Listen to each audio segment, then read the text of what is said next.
que, tal como disse o Luís, também eu fiquei muito surpreendida consigo. A senhora tem uma sensibilidade e uma capacidade de analisar e descrever o seu sentimento em relação às coisas verdadeiramente genuíno, e isso é de louvar. Por outro, uma segunda nota também para a felicitar, porque percebo que, além de ser uma figura de relevo que dá prestígio ao género, é uma pessoa que se bate por isso, e essa, por acaso, é uma das causas que também a muitas das pessoas que estão nesta sala é muito grata, e também por isso lhes dou os parabéns. E por último, de facto, fazer uma pequena questão aos dois, que é, não na qualidade de jurista ou de advogada, que já fui, estou suspensa, não é nenhum processo, nem sou. Gostaria de saber qual é a vossa opinião, efetivamente, quanto à questão da segurança ou insegurança do sistema jurídico e judicial na vida das empresas e das pessoas. Que forma há de podermos eventualmente minimizar estes impactos? O que é que a Ordem dos Advogados, na sua pessoa, normalmente se esforça para tentar, de alguma maneira, estabilizar ou dar mais segurança ao cidadão e às empresas que não podem a todo o tempo ver esta flutuação jurídica e judiciária? Eu não falo de política, quem me conhece já sabe, as pessoas sabem, contrariamente ao que se afirma por aí, que tenho uma filiação política ou partidária, mas não tenho nenhuma preferência à falta de ética republicana de forma transversal em todos os partidos, infelizmente, para a nossa democracia. E essa falta de ética republicana resulta desde logo até, por exemplo, do facto de determinadas promiscuidades que foram aqui faladas pelo professor Vera Cruz coexistirem na nossa sociedade e, por mais que se lute contra elas, nunca se ter a menor probabilidade de sucesso. Só para vos dar exemplo, a bastonária da Ordem dos Advogados, em relação à pergunta que fez, foi apresentada uma proposta de estatuto da Ordem dos Advogados, onde se previa expressamente a incompatibilidade entre o exercício da advocacia e o exercício de funções de deputado, e naturalmente que essa norma não passou e, portanto, continuam a poder ser advogados. Eu costumo dizer que o ideal é serem advogados de manhã, porque atenderam clientes, já sabem qual é a alteração legislativa que precisam e depois legislarem da parte de tarde. Mas há ainda um outro problema já agora, e uma vez que foi deputado tenho muito gosto em partilhá-lo consigo, e uma vez que me disse até que tinha sido deputado do PSD, que é isto: para além dessa promiscuidade, há uma outra ainda mais perigosa, que é a falta de definição daquilo que são os limites dos poderes. A lógica, e é assim que todos nós pensamos, é que há uma separação de poderes. Poder executivo, poder legislativo e poder judicial. Para além do poder judicial fazer uma perninha aqui ou ali, como disse a professora Vera Cruz e bem, na política, o que já é mau, temos ainda um outro problema, que é o poder legislativo absolutamente hipotecado ao poder executivo. Chamam-se a isso máquinas partidárias, em que os senhores deputados deixam de votar em liberdade e em consciência, porque se votarem em liberdade e em consciência, podem não aprovar uma proposta de lei que tenha vindo do Executivo e não verem renovada a sua proposta na máquina política e da próxima vez não serem votados. Isso chama-se uma promiscuidade entre o poder executivo e o poder legislativo muitíssimo perigosa. Eu, para espanto meu, devo dizer que tive muitas reuniões onde me foi dito por grupos parlamentares, parem, Assembleia da República, Assembleia da República, a senhora bastonária até tem alguma razão, nós agora vamos negociar com o governo. Reparem, ou seja, a proposta vem do governo, a proposta de lei, é aprovada na Assembleia da República, é a Assembleia da República que tem a última palavra, emana do Poder Legislativo, e o Poder Legislativo tem que ir bater à porta do Poder Executivo e dizer assim: opá, nós até somos todos do PS, somos todos do PCP, eu sou todo, isso não interessa nada, não é? Mas queríamos fazer aqui esta alteração, é possível, não é? E, portanto, os próprios deputados que deviam ser os grandes baluartes, que deviam estar a representar os cidadãos que neles votaram e que deviam pugnar para tal ética, deviam ser o exemplo paradigmático da denominada ética republicana, o que quer que isso seja, vê-se muito pouco por aí. São os próprios deputados que estão hipotecados, que, utilizando aqui a expressão violentíssima do professor Vera Cruz, que prostituem as suas consciências, porque passado 4 anos querem voltar a ir nas listas daquele partido. E enquanto for assim. E também temos alguma culpa, eu próprio. Porque enquanto nós falarmos também tão mal dos políticos, o que é que vai acontecer? A esmagadora maioria de pessoas com uma capacidade de intervenção muito forte não vão para lá. Era o que faltava. Certo?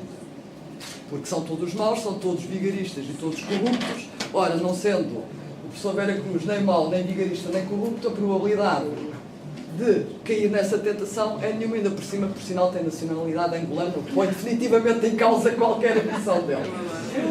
Mas dizia eu que é preciso também alterar este paradigma, porque a verdade é que o juízo de valor negativo e de censura que nós fazemos em relação aos nossos representantes pode afastar um conjunto de pessoas que tenham capacidade, que tenham força e que tenham um pensamento consolidado para Portugal, de poder aceitar o desafio de nos representar. E isto é bola de neve. Como esses não vão, vão os outros. E os outros, muitas vezes, são aqueles que não têm a tal liberdade para perceber que é o poder, que são detentores de um poder que não pode estar hipotecado ao poder executivo. Em relação ao futuro da justiça, não é assim tão difícil. Olha, se parassem de legislar durante um ano, faziam um favor imenso à justiça portuguesa. Porque o grande problema também da justiça portuguesa é a funcionalização que é feita com uma legislação incoerente, com uma legislação que raia ao esquizofrénico, em que muitas vezes normas que deviam ser aplicadas quase matematicamente exigem um esforço e um estudo. Só para lhe dar um exemplo, eu tinha um juiz, meu amigo, que me dizia assim: eu passo mais tempo a olhar para o regulamento das custas e a tentar decifrar o regulamento das custas do que a administrar a justiça. E isto é transversal.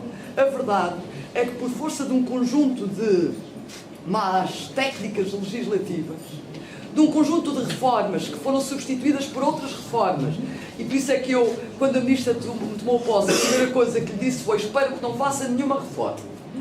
As que foram feitas foram muito más, mas se pudessem parar um bocadinho as reformas e se nós pudéssemos refletir um bocadinho sobre aquilo que são as reais necessidades e se pudéssemos fazer um balanço, o que é que correu mal no mapa judiciário? Onde é que é necessário fazer alterações no mapa judiciário para minorar os impactos negativos? Onde é que há mais assimetrias regionais? Onde é que a especialização fazia falta? Em Lisboa, sem dúvida. Mas a especialização será assim tão importante em Bragança? Se calhar não é. Os processos não são assim tão complexos. Se calhar é mais importante, considerando a geografia da região, haver uma justiça de proximidade em vez de haver uma justiça especializada. Vamos avaliar distrito a distrito. Não utilizemos o Google Maps, que foi utilizado para fazer a divisão do território nestas comarcas. Não utilizemos isso. Vamos ver cada uma das populações das regiões, quais são as suas necessidades. Onde é que temos populações mais velhas, mais isoladas, sob o ponto de vista económico mais frágeis? Vamos ajudar estes, porque isso é que é cumprir o que diz a Constituição. Porque há muito quem confunda a igualdade com tratamento igual. Mas não é assim. A igualdade só se vai conseguir quando se não tratar de forma igual aquilo que é desigual. E isso é uma emergência nacional, que aqui, muitas vezes, quando se frequentam os corredores do poder, se esquece. E se pensa, o princípio da igualdade é ser tudo igual. Então, o que é que vamos fazer? O mapa judiciário, aproveitando a matriz territorial do distrito administrativo, que, enfim, já estava a cair de podre, digo eu, depois da extinção até dos governos civis, mas vamos aproveitar e vamos colocar os tribunais especializados nas sedes de cada capital distrito. Sem perceber, por exemplo, que muitas vezes as capitais de distrito, sob o ponto de vista da centralidade geográfica, não têm nenhuma. Só para darem, eu ontem estive no jantar de Bragança, por isso é que, para além de ser uma comarca que me é naturalmente cara, porque era lá que existia a advocacia, mas dizia eu, vamos lá ver, se quem olhar para o distrito de Bragança, toda a gente conhece o distrito de Bragança. Claro. Depois de Bragança temos o quê? Espanha, certo? Vê logo a falta de estratégia neste mapa judicial. Então põe a sede todos os tribunais em Bragança. Todo o distrito vai a Bragança. Então não era mais central encontrar um município intermédio que, sob o ponto de vista da sua centralidade geográfica, minorasse os impactos do afastamento da justiça? Dizer assim, bem, enfim, sei lá, Macedo, Cavaleiros, que fica ali pelo meio, Alfândega da Fé, enfim, não, é o mais fácil. As comarcas vão ser os distritos e as sedes estão nas capitais de distrito. Nem que, para encontrarmos centralidade geográfica em Bragança, tenhamos que estender um bocadinho Portugal para além das suas próprias fronteiras. E, portanto, aquilo que eu estava a referir é avaliação. Também não podemos chegar e dizer assim, agora vamos desfazer todo o mapa judiciário e voltar como pode ser.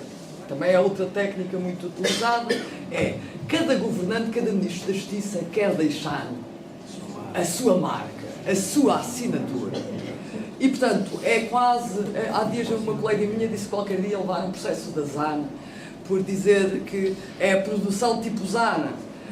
Mas, enfim, eu tenho esperança que esta gravação não seja vista por ninguém dessa empresa de confecções, mas é verdade que quando se chega, o grande objetivo é romper com tudo, começar tudo de novo, apagar os códigos, conseguir apagar os grandes nomes do direito. Eu também deixei um código de processo civil.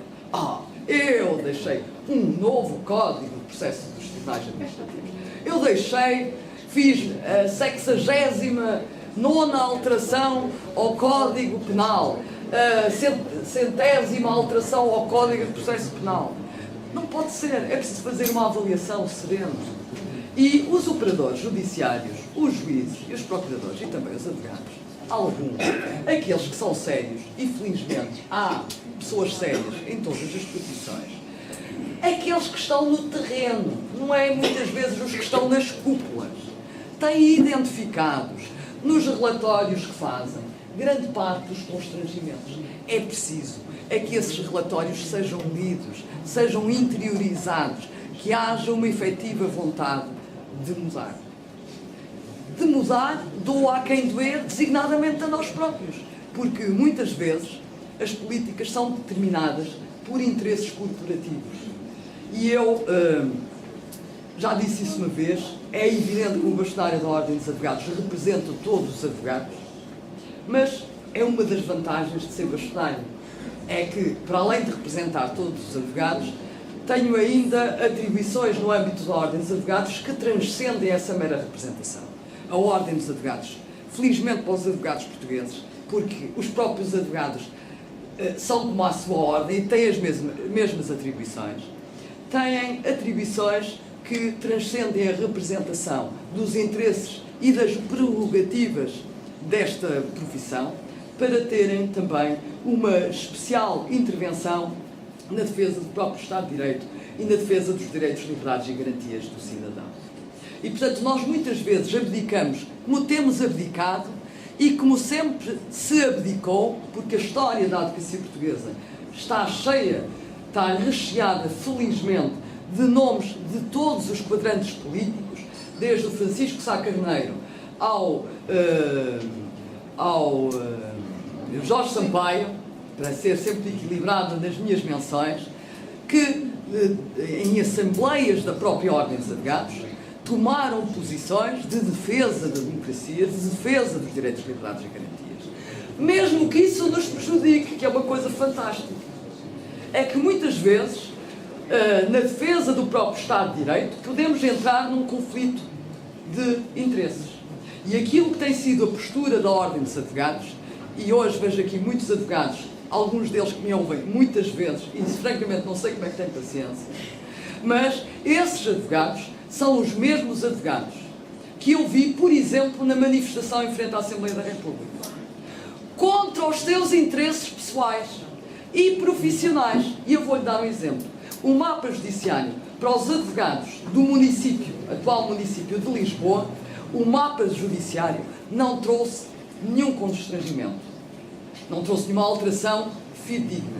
E, portanto, em bom rigor, quem devia estar naquela manifestação eram os advogados do Alentejo, os advogados do interior do país e os advogados também dos centros urbanos que não do município de Lisboa. Porque também não era só o interior. Oeiras, Cascais, Amadora, Seixal, Barreiro, são esses todos também, porque a Comunicação Social também fez uma triagem magnífica. Foi o mapa judiciário vai prejudicar aqueles 47 municípios desgraçados onde não vive ninguém do interior do país, não tem mais impacto em lado nenhum. E quando os autarcas, meios adormecidos, acordaram, é que viram que afinal também os seus próprios tribunais tinham sido desqualificados. Mas dizia eu, mesmo esses advogados estiveram lá não a defender os seus interesses de classe, mas a defender sobretudo aquilo que entendem ser um direito de cidadania, um direito fundamental de acesso à justiça. E por isso é que eu também já agora tenho tanto orgulho em ser bastonária destes advogados. Obrigada.